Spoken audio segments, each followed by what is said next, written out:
అందరికీ నమస్కారం. తెన్నేటి లక్ష్మీస్ కిచెన్కి స్వాగతం. ఇంకా లేట్ చేయకుండా ఈరోజు రెసిపీలోకి వెళ్ళిపోదాం. ఇవాళ మనం గోంగూర పులుసుకూర చేసుకుందామండి.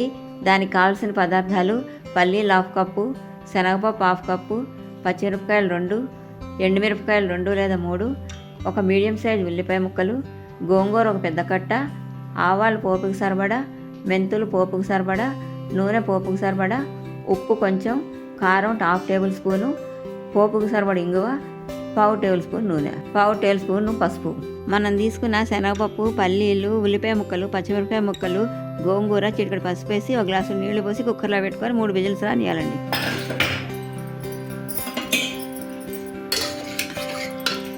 కుక్కర్ ఓపెన్ చేశారండి.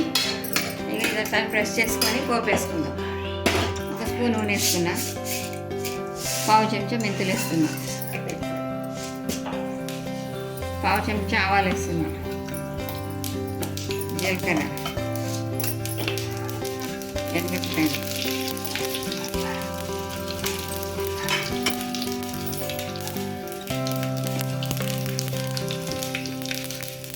కొద్దిగా ఇంగువ వేస్తున్నాను. ఇది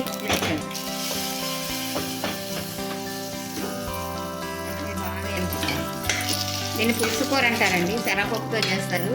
పల్లీలు, శనగలు అటువంటివి వేసుకుంటే హెల్త్కి మంచిదండి. కందిపప్పుతో చేసిన పప్పు. 1 స్పూన్ ఉప్పు వేస్తుంది, 1 స్పూన్ కారం వేస్తుంది. గోంగూర కనుక జనరల్గా పులుపు ఉంటుంది. వేసుకోవాలంటే కొంచెం చింతపండు వేసుకోవచ్చు, లేదా మామిడికాయ ముక్క వేసుకోవచ్చు, టమాటాలు వేసుకోవచ్చు, మన ఇష్టం. నేనైతే మా దొడ్లో గోంగూర పుల్లగా ఉంటుందండి. మా దొడ్లో గోంగూరే, అందుకే నేనైతే ఏం వేయలేదు. ఇంతేనండి, గోంగూర పులుసుకో రెడీ అయిపోయింది. ఈ రెసిపీ మీకు నచ్చినట్లయితే షేర్ చేయండి, లైక్ చేయండి, సబ్స్క్రైబ్ చేయండి. నా కొత్త వీడియోస్ మీ వరకు రావాలంటే బెల్ ఐకాన్ ప్రెస్ చేయండి. మరొక మంచి రెసిపీతో మీ ముందరికి వస్తాను. Thank you.